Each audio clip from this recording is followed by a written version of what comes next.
হরে কৃষ্ণ, রাধে রাধে, জয় Shrikrishna. Pinki Gopal lifestyle চ্যানেলে অনেক অনেক স্বাগত।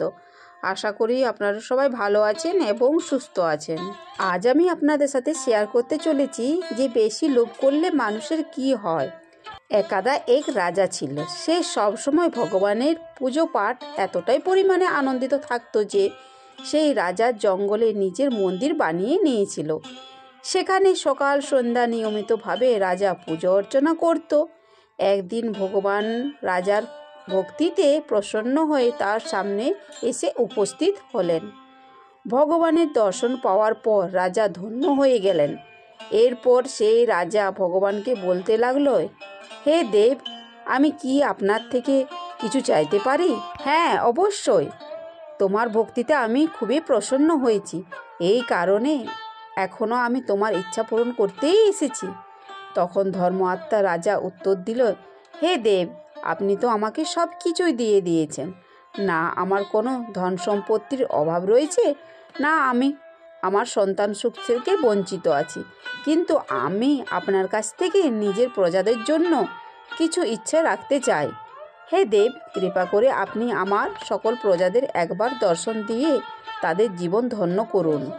ভগবান রাজার এই ইচ্ছাটি পূর্ণ করতে রাজি হয়ে গেলেন, কিন্তু ভগবান সেই শর্তটি রাখলেন যে আমি এই স্থানে এই সময়ে দেখা দেব।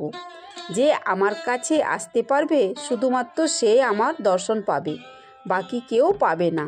রাজা ভগবানের এই শর্তটি মেনে নিলেন আর তার পুরো রাজ্যে ভগবানের দর্শনের কথাটা ছড়িয়ে দিলেন। পরের দিন রাজার রাজ্যে সকল জনগণ সকাল সকাল স্নান পর্ব ছেড়ে নিয়ে হরির দর্শনের জন্য সঠিক সময়ে হরিভজন গাইতে গাইতে সেই স্থানে যেতে থাকলো। সেই সকল মানুষ গ্রাম থেকে বেরিয়ে সেই জঙ্গলে মন্দিরের উদ্দেশ্যে রওনা দিল। ঠিক তখনই ভগবান তার লীলা শুরু করলো। ভগবান রাস্তায় অমূল্য ধন সম্পদ ছড়িয়ে রাখলেন। তখন গ্রামের মানুষ সেই ধরনের সম্পত্তি নিজেদের মধ্যে কাড়াকাড়ি করতে শুরু করলো। তখন রাজা তার প্রজাদের বোঝাতে লাগলো যে ভগবান এখান থেকে কিছুমাত্র দূরেই রয়েছে। যদি তোমরা একবার তার দেখা পেয়ে যাও তাহলে এই ধন সম্পত্তি তার সামনে কিছুই নয়। কিন্তু বেশিরভাগ নগরবাসী রাজার কথায় কান দিল না।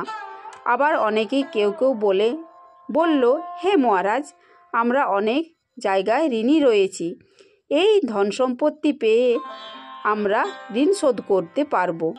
তখন গ্রামবাসীরা বলল, আমরা এই অমূল্য ধন সম্পত্তি নিজেদের বাড়িতে রেখে তারপরেই আসছি। বেশিরভাগ নগরবাসী রাজার কথা বুঝতে চাইল না। নগরবাসীরা রাজাকে বলতে লাগলো, আপনি এগিয়ে চলুন, আর ভগবান যেতে দেবেন না, আমরা আসছি। কিন্তু এদের মধ্যে কিছু কিছু লোক এখনও ছিলেন যারা রাজার কথাটি বুঝতে পেরেছিলেন। তারা আর ধন সম্পত্তির আগে ভগবানের দর্শন পাওয়া বড় ব্যাপার বলে এই কথাটা মনে করে রাজার সঙ্গে এগিয়ে যান। এইভাবে কিছুক্ষণ এগিয়ে যাওয়ার পর তারা আবারও দেখতে পান রাস্তার উপরে আগের থেকে অধিক মূল্যবান ধন সম্পত্তি পড়ে রয়েছে।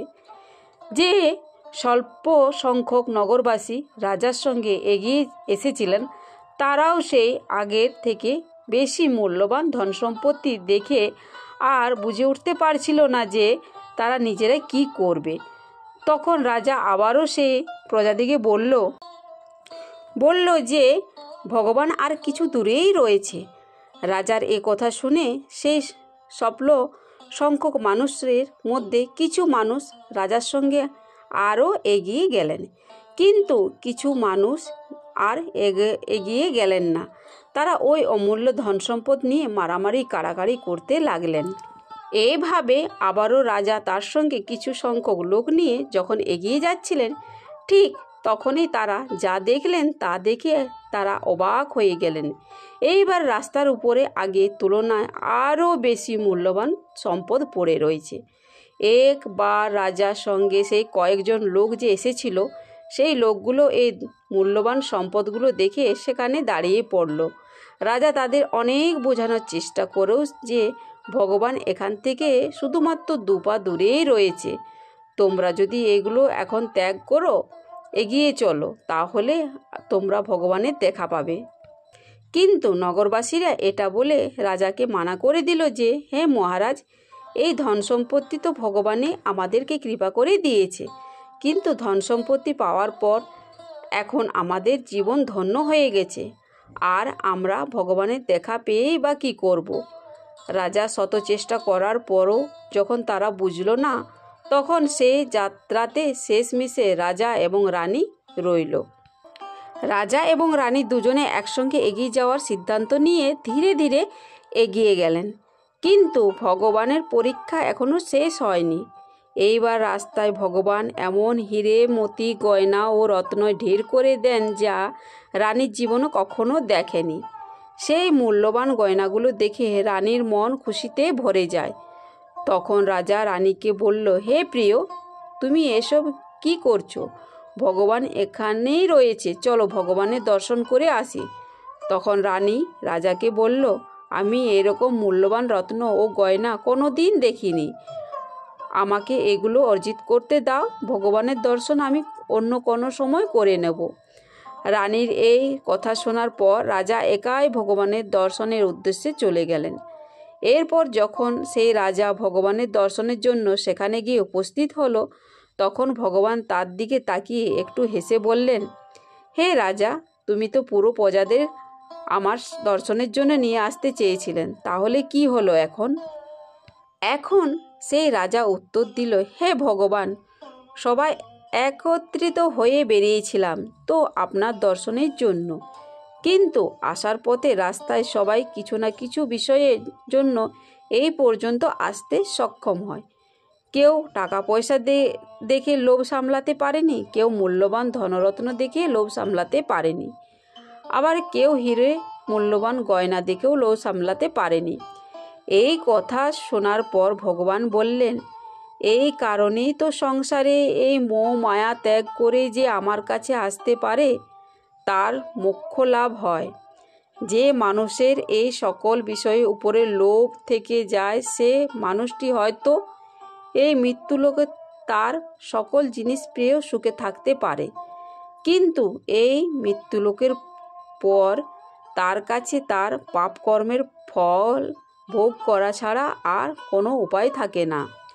এই জন্যেই বলা হয়েছে যে যতই আপনি আপনার সম্পূর্ণ জীবন ধন সম্পত্তি অর্জন করে কাটান না কেন, কিন্তু কখনো এর জন্য অন্য কারো খারাপ করতে যাবেন না, অথবা এই ধন সম্পত্তি অর্জন করতে গিয়ে কোনো খারাপ কর্ম করবেন না। আর আপনার কাছে যতই ধন থাকুক না কেন, এই জন্য কখনো মায়া মমতা ত্যাগ করে লোভের বশীভূত হবেন না। সময় থাকতে আপনাদের প্রত্যেককে উচিত এই লোভ লালসা নিজের থেকে দূর করা। রাধে রাধে বন্ধুরা, আপনারা এই ভিডিওর মাধ্যমে বুঝতে পেরেছেন যে লোভ করলে মানুষের কি হয়। ভগবান দর্শন পেয়েও দর্শন পান না। তো বন্ধুরা, এইখানে ভিডিওটা আমি এন্ড করছি। ভালো থাকবেন, সুস্থ থাকবেন। জয় শ্রীকৃষ্ণ, রাধে রাধে বলবেন।